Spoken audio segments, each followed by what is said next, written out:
Good afternoon.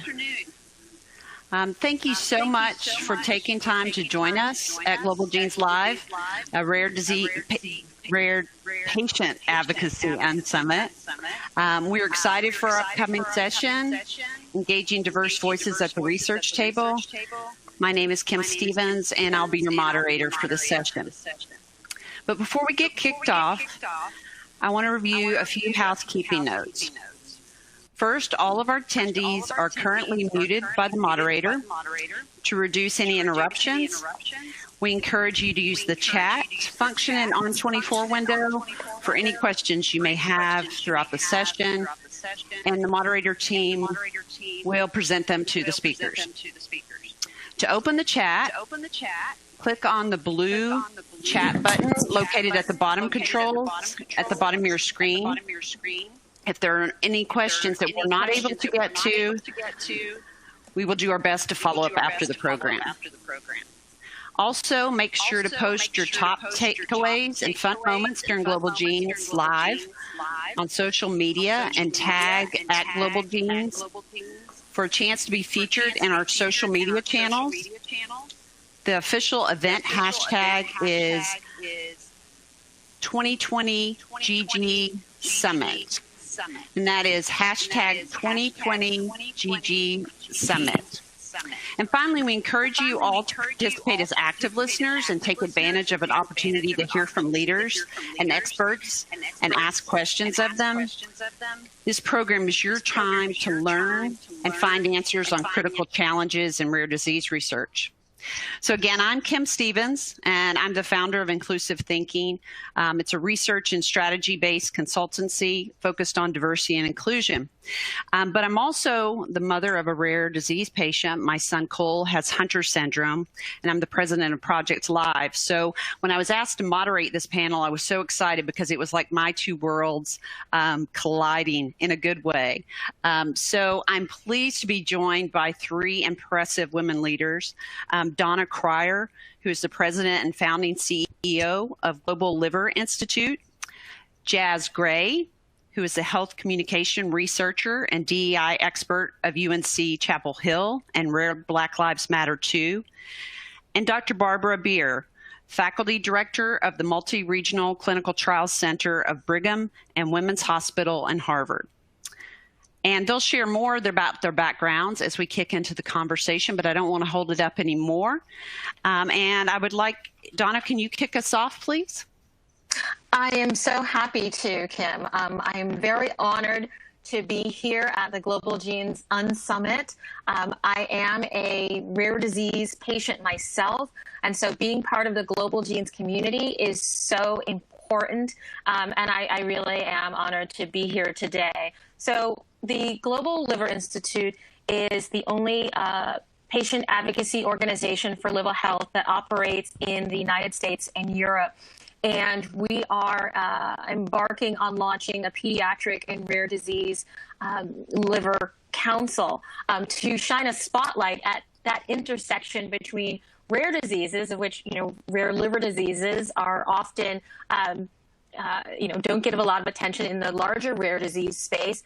And the same thing happens in the larger liver disease space when you figure that 500 million people have some form of liver disease, which there are more than 500 different types.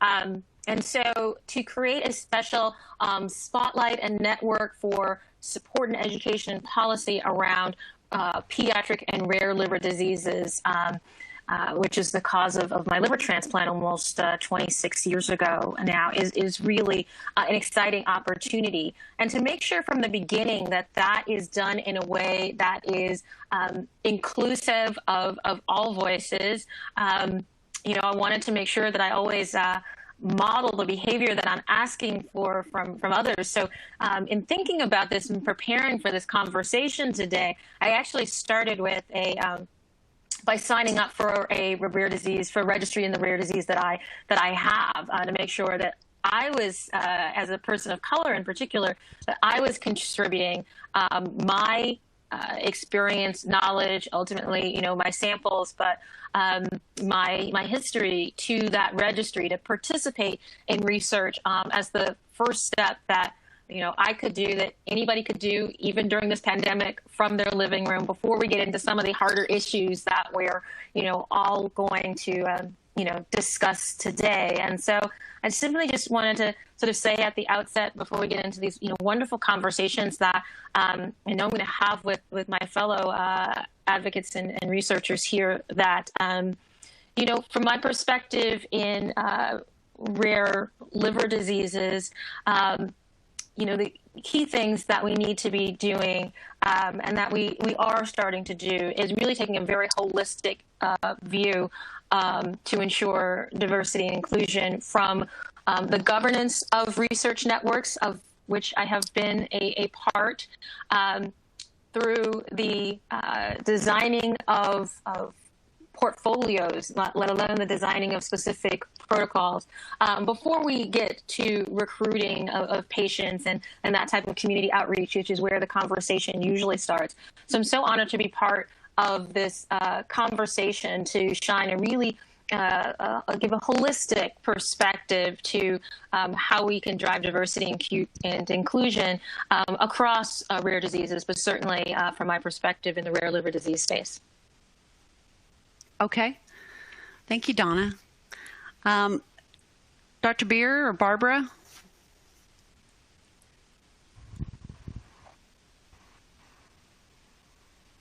Can't hear you. Jazz, are you going to talk about your story first? Because I'm a little less personal in mine.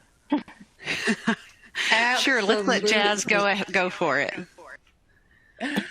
I am Jazz Gray. I have had over 46 procedures for one of the rarest vascular anomalies in the world.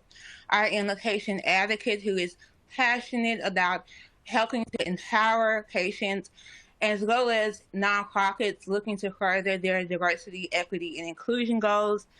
And I am a mixed methods health communication researcher with over 20 years of experience in patient narratives and entertainment narratives, including 5 years spent working at Paramount Pictures in Los Angeles, California, where I helped to acquire, market, and distribute independent film stories. I am absolutely fervent in my belief that story transforms the soul and the science. So by way of introduction, I want to give you all a quick poetic story. You see this bandage? Well, underneath this bandage is a small sliver of bright white bone. And surrounding that bone is body tissue. Double bone pink, healthy, and healing. Finally, the bone and tissue are remnants of a jaw replacement surgery. You see, 1 year and 3 months ago today, the very jaw I'm using to speak to you was in my right leg, in my fibula bone. My old jaw, full of unyielding tangles of arteries and veins, it was determined to destroy me. Not just my ability to function, to eat, to breathe, to see, to live.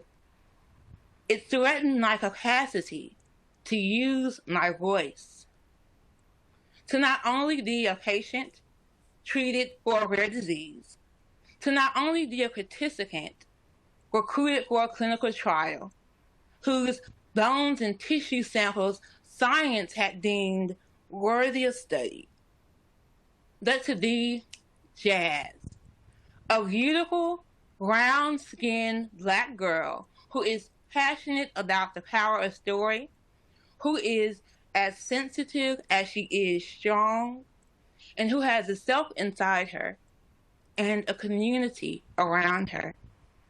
She is deeply invested in both.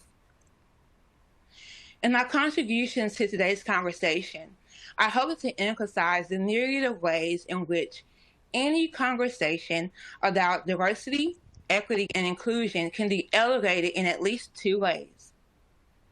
Centering the accounts of the lived experiences of Black and brown rare people, and exploring much more critically the stories we tell ourselves as researchers and advocates about how the research process should work.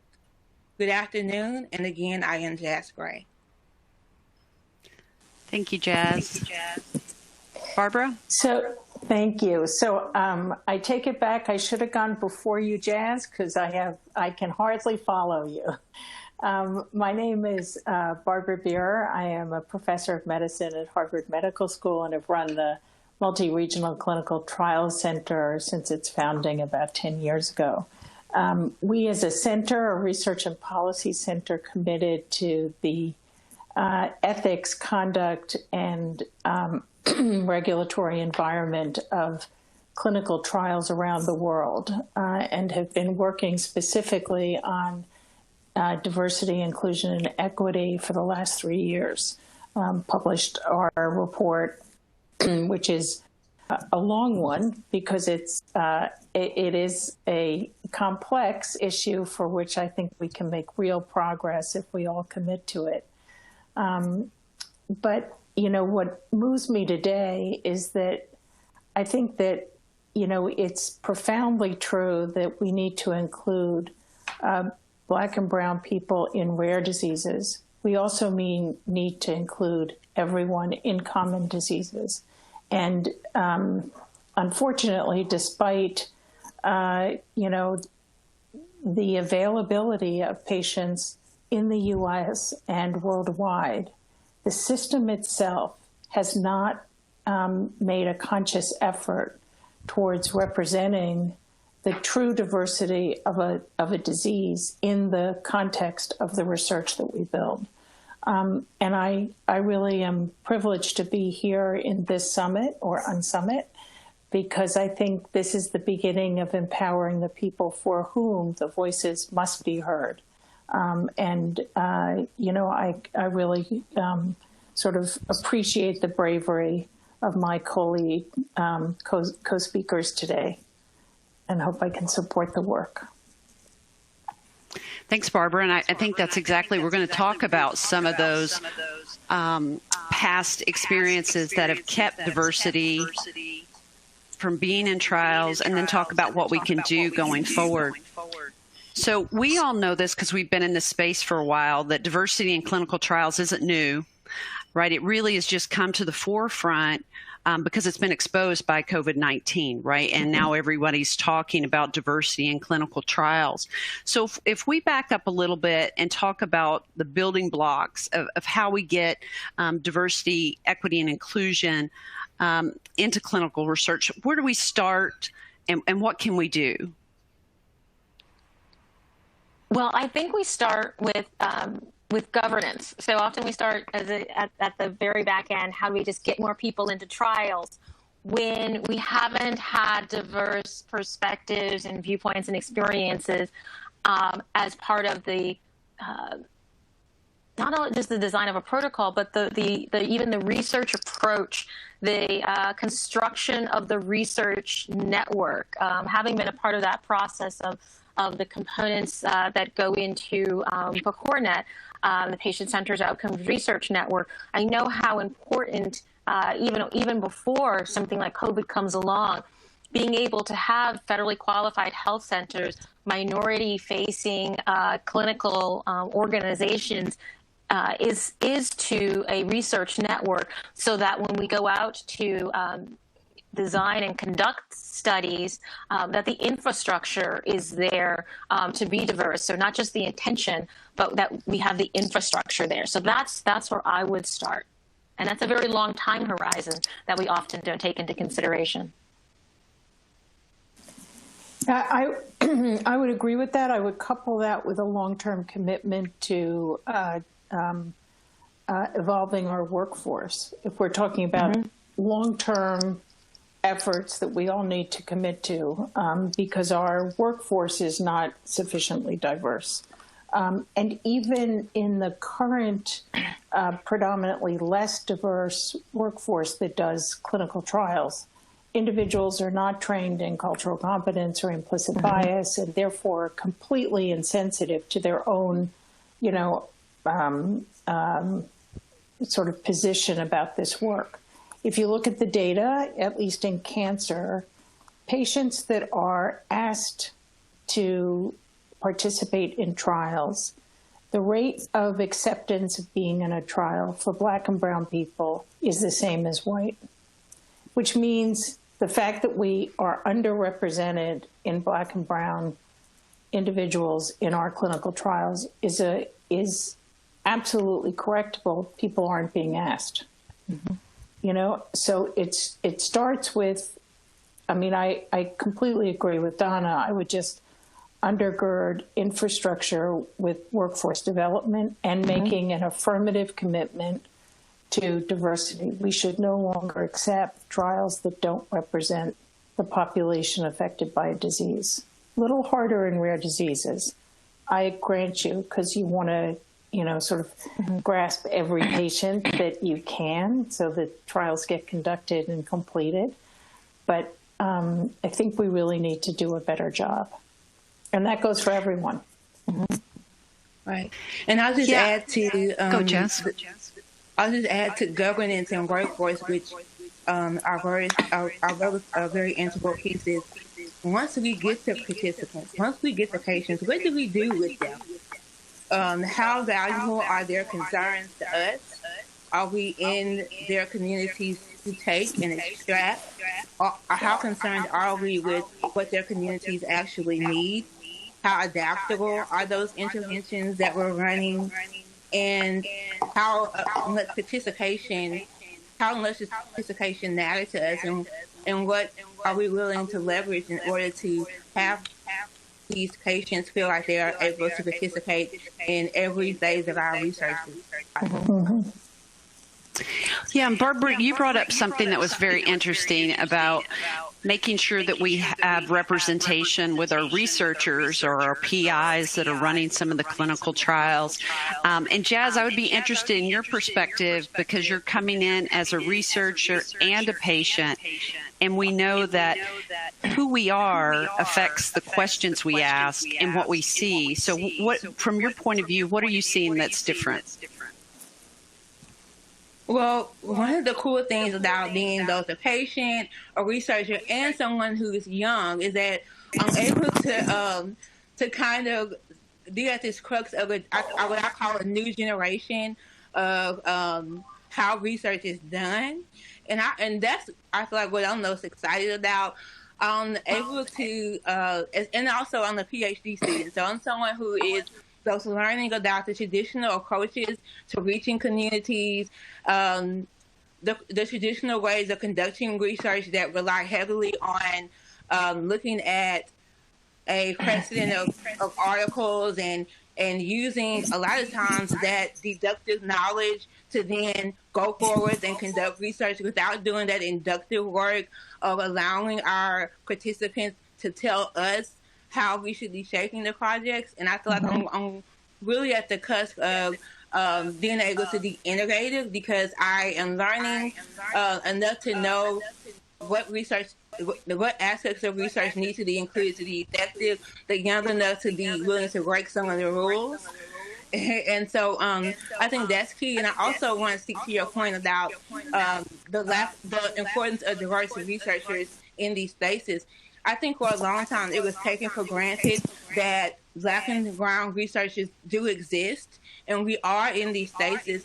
And I think the more we can elevate the voices of Black and brown researchers and develop their capacity to conduct research, the more diverse the research sector will be. I know for me, I've had some amazing mentors at the University of North Carolina at Chapel Hill, and I'm on the call with 2 new mentors on this panel right now that I'm looking forward to digging further into their knowledge. And so when people like the women that I'm on this call with can take time to nurture me as they've already done reach out to me and include me on things, then there's a multi-generational aspect to the research and to who's conducting the research, and we can use that to build a little bit of momentum. Yeah, that's a great perspective. I like that you're young as well. I like to think that Donna, you wanted to add something? We're all young at heart. You're right. As long Yeah, as we're right. still learning. But I did want to pick up on the workforce piece, because to my ears, that spoke not just to PIs and principal investigators and researchers of color, but also the receptionist greeting a patient coming into a clinic, and the study coordinator or the nurse interacting with the patient, as well as the physician who may be running the trial, and the incentives and support that need to go into making it feasible for a minority researcher to be able to run a clinical study and participate and add that to the workload for them and all of their staff in a way that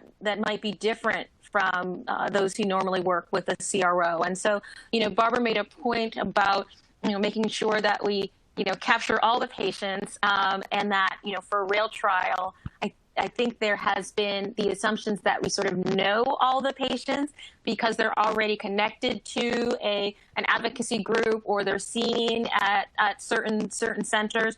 But I think that the importance of this work and this outreach is to make sure that we are reaching all rare disease patients, and there are, as Jazz and I show, there are rare disease patients of color that are out there that often need to be discovered, need to have members of our communities reach out to us, or have networks of different types of physicians to refer in to the rare disease centers. And so I think to be able to achieve our goals, both for diversity, equity, inclusion, and for just the general goals of, having as many patients in rare disease research as possible, those goals are very much aligned, and can be accomplished by this more innovative thinking. And I would want to pick. Sorry, Go ahead, Barbara. I would want to pick up on something that Jazz said, which is, I think that this notion of community is critically important. And there are various types of communities. There's the rare disease itself, that community.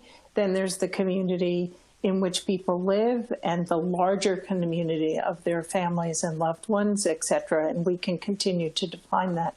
But what Jazz said, which I just want to pick up on, is it's got to be a real commitment to that community. You can't sort of sweep in, get what you need, and sweep out, as researchers have traditionally done. And I get the fact, being an investigator myself, that time is the only real commodity we have. And it may not be that one person can run trials, run clinics, be the community advocate, et cetera. But then we should create trusted intermediaries that do have a lasting commitment to those communities, of which the disease advocacy community and the patient advocates themselves, as represented on this group, are those trusted intermediaries. So what we need to do as physicians, referring physicians and investigators, is make sure those patients feel connected to places that can adequately represent them, which means to me that those advocacy organizations also have to take diversity and inclusion and outreach incredibly seriously, because right now I don't know what the statistics are, but I would be surprised if they're adequately representative in many situations. And I know that's true for the common diseases. I don't know if it's true in the rare diseases, but I'm very conscious of sort of using this moment in time, particularly in America, to make sure that everybody feels they can do better. And I know we can do better. And I can give you, the next half hour of all the things we can do better. But I also think it's a time for us to be comfortable holding each other accountable for what we can do and suggesting ideas to other people where we can't do them ourselves.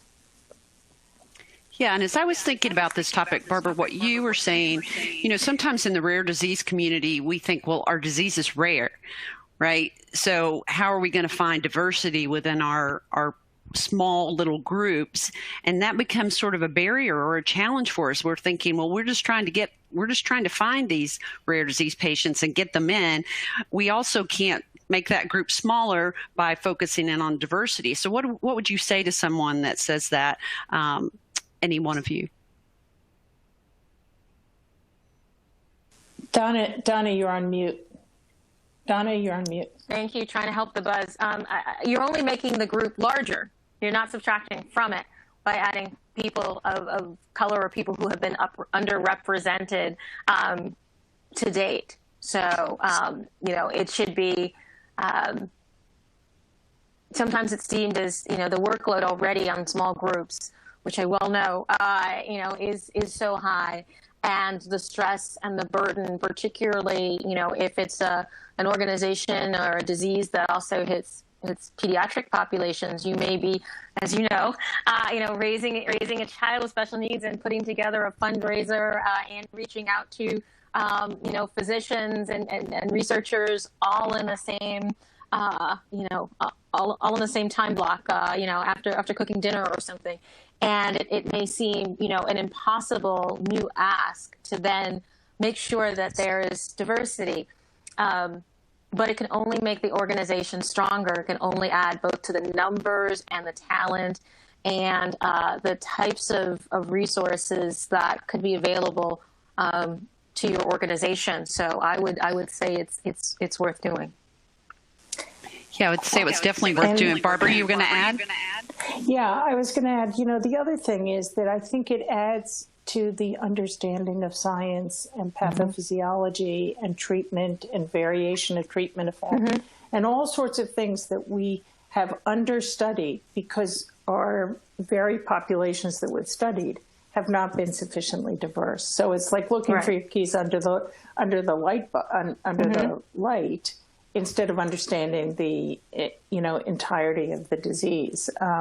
And if we're really going to make advances, particularly true in the rare disease communities, we need to understand genetics. We need to understand real-world data. We need to, and the genetics is only going to be informed with a vast diversity of representation, which gets beyond, I know, the interventional clinical trial space that we're discussing, but volunteering for biobanks and databases, et cetera, is equally important.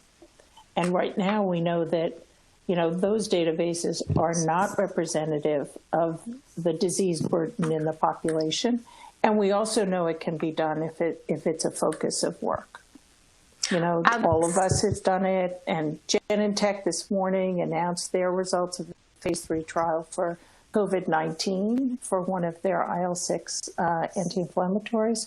And I think they said they had 89% of their study population were minority populations. I mean, they knew they wanted to do it. They did it. That's commitment. Right. And I think that's so key. And I think it ties back into Kim's earlier point about the idea that how do we address diversity in a rare space? First of all, it's a mental decision that is worth the effort, that it's worth the resources, it's worth our time. And then also, I caution, advocacy organizations, don't think that there's not already Black and brown people in the state. For example, the organization that I am involved in, Where Black Lives Matter Too, one of the objectives we have is to help nonprofits to assess how diverse their current membership is, so that you all can see this is the level of diversity we currently have. We can make a plan for what we want our diversity, how diverse we want our membership and our organization to be in the next 3 to 5 years, and then we help you get there. So there are resources that you can tap into, and you don't have to do it on your own. And so we understand as Black and brown advocates and researchers that there's a limited bandwidth of time, and so that's where partnerships become that much more important and crucial. Absolutely. Yeah, and Barbara, in your it's not a paper because it's a long paper that you talked about at the beginning. You talked about some diversity in other aspects that we need to take in consideration as well. I know for Hunter syndrome, I always talk with the researchers and make sure they're talking they are aware of boys with shunts. So that, they're taking that in consideration. That really ties to Donna's point about thinking of the whole journey of that. So can you talk a little bit about that, Barbara? So we take a very broad definition of diversity to not only demographic, but also non-demographic factors. And I think that's important because, being Black is different than being Black and a woman. It's being Black and a woman is different than, a heterosexual versus a homosexual, or gender,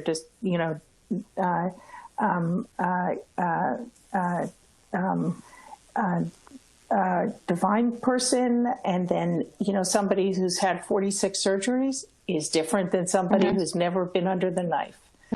So we need to think about this in the broadest sense. And I think that there's reason to think that we can make headway if we focus on it in lots of different ways. And that includes making, no longer accepting trials that recruit English only or fluent in English. That includes, sort of making sites and investigators responsible for diversity. If they say they're going to be diverse and represent the population, they should represent the population. Now, obviously, you're not going to enroll pregnant women in phase 1 studies. There's a time and a place for everything. But we need to, by the time we're getting to phase 3 or phase 4 studies, we should be, if we're going to market it to pregnant women, we should be starting to collect data. Because the only thing we can do is offer drugs and therapeutics and vaccines to people and have data about the safety and efficacy insofar as we know it for that population. And if we don't commit to that, then we're saying, well, every person is going to be the next experiment. And I just think we've got to, think about it differently. And I also think we need to be thoughtful about making sure that we, as a community, respect individual choices, that we don't there's no particular burden on Black and brown people now to volunteer, particularly since we've done such a terrible job of both either including or being honest and straightforward and trustworthy, we being the white, research environment to date. So I think we've got a lot of work to do, but it took us years to get here, and it'll take us a while to get out of it. I think I want to circle back to an earlier point. Okay, Donna, go ahead. I was going to ask about intermediaries, but you go ahead. And this is a way of talking about intermediaries. I think to Barbara's point about how do you build trust in research from diverse communities, part of that does go to answering several questions that we've raised. So who is conducting the study? From the governance standpoint and the research network standard, who are the PIs in this study? Who was on the grant review committee for this study? Who selected the portfolio and the fact that we're doing? Who was designing the study? Who helped create the outreach materials?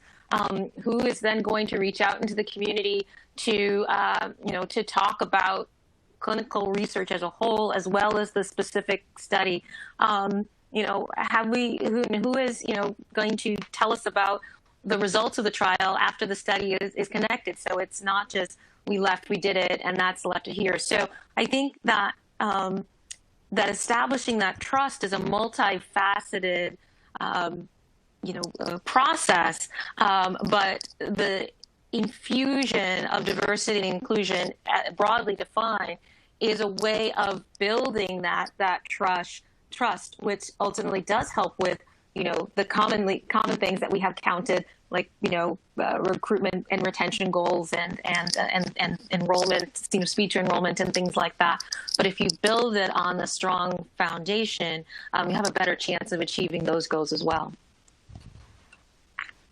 And I would just add, I think that's another area in which story becomes a great bridge, a bridge to barriers.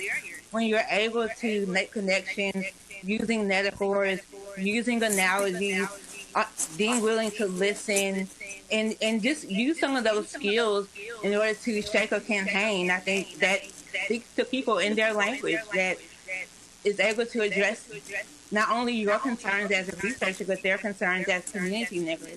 It's ways to build campaigns that communicate your messages clearly in a way that can acknowledge, first of all, the mistrust that these communities have been on the receiving end of for years. I mean, we haven't even really delved into the historical records of the depth of mistrust and why why some of these communities are maybe not even hesitant to participate, but when they do participate, sometimes they feel like they're at a risk. They feel like maybe these researchers don't have my best interest at heart. And when we talk about going from feeling exploited to feeling empowered, using story to kind of bridge those barriers can be very helpful. The only other thing I'd add to this is that how to do this successfully, what works and what doesn't, is itself a research agenda. Yes. We know some things that we think work. We actually have some data on things that do work, but for the most part, we're just trying, and we should be, success should be the things that we do that are successful. We should track. We should publish or communicate. Mm-hmm. We should make sure that that's one of the goals of the work we do, at least for the next few years, until we're doing this as a matter of course. I also think transparency and metrics has a lot to say for it. If we sort of published the diverse enrollment by site, and we made it clear what sort of who's doing well and who's doing not so well. The people who care about research that aren't doing well would do better. Just asking the question and shining a light helps.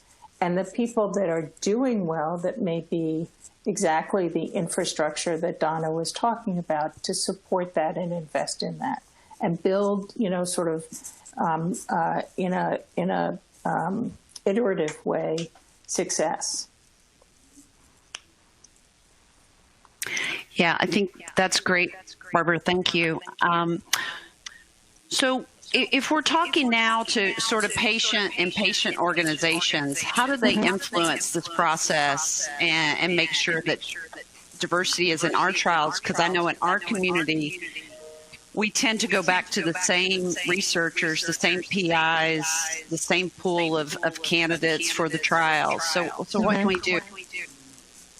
Well, that's one of the reasons that we are creating the Pediatric and Rare Liver Diseases Council at the Global Liver Institute to talk about some of those cross-cutting issues, so that the burden isn't on an individual organization in a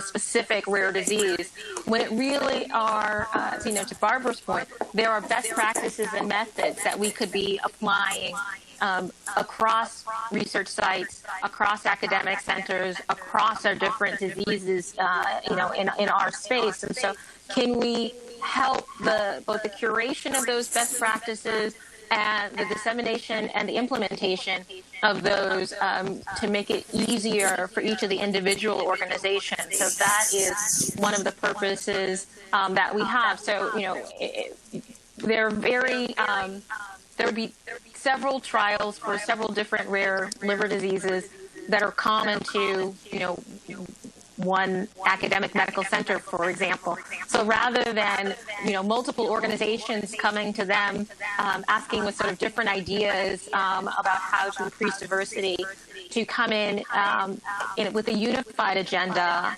at the university or program level and saying, here are some best practices that we can implement across that would benefit, multiple programs, multiple rare types of disease. Is one of our goals. So I think as an advocacy organization, certainly as I've experienced life as a patient advocate, and now as the leader of a patient advocacy organization, and then one that specifically builds coalition and convenes across different organizations, really thinking through what big issues like diversity, equity, inclusion can we help to smooth out and make easier by disseminating best practice, by even highlighting the issues, and collectively maybe getting a better, or more receptive ear to their inclusion that we might have as an individual rare disease. And I think that's one of the things that Global Genes does so well on behalf of everybody with all rare diseases, some of these larger issues that we'd like to do as well in the rare liver disease space. Okay. Each of you can have 1 minute. We've got 2 minutes left. So Barbara and Jazz, if you want to take a quick 30 seconds.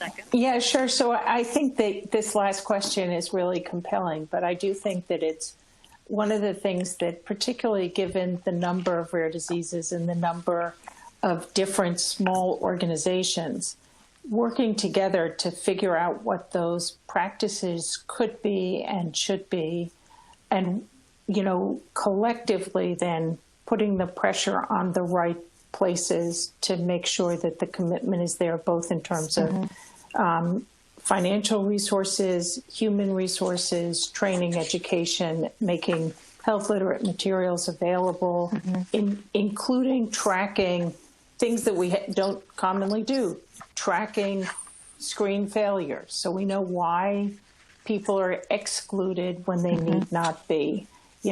Sort of trying to think out of the box, because the box has been dominated by practices that have not resulted in the kind of inclusion that we want to see. And I think that many of our sort of defenses have been because we built a system based on protection after a number of abuses. And that, quote, protection has now resulted in excluding people that are perfectly able to make decisions as to whether they're going to participate or not.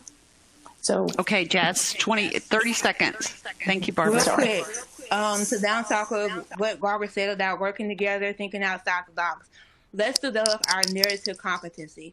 This has to do with our ability to exhibit radical empathy, where we have enough space as people who have rare diseases to hold space for ourselves as patients, and also look around and say, where are the rare disease patients who don't look like me? That's key. Yeah, and I think you said some really sort of important things there. Be conscious. I also heard that we need to be intentional in this space when we're thinking about these. So great conversation, ladies. As Barbara said earlier, we could talk about this really all day, and we might have a conversation offline. But I want to thank you for joining me today and our Global Genes audience. And next coming up is Global Rare Disease Advocacy and Cross-Border Collaboration. So thank you all. Thank you, Kim. Thank you, colleagues.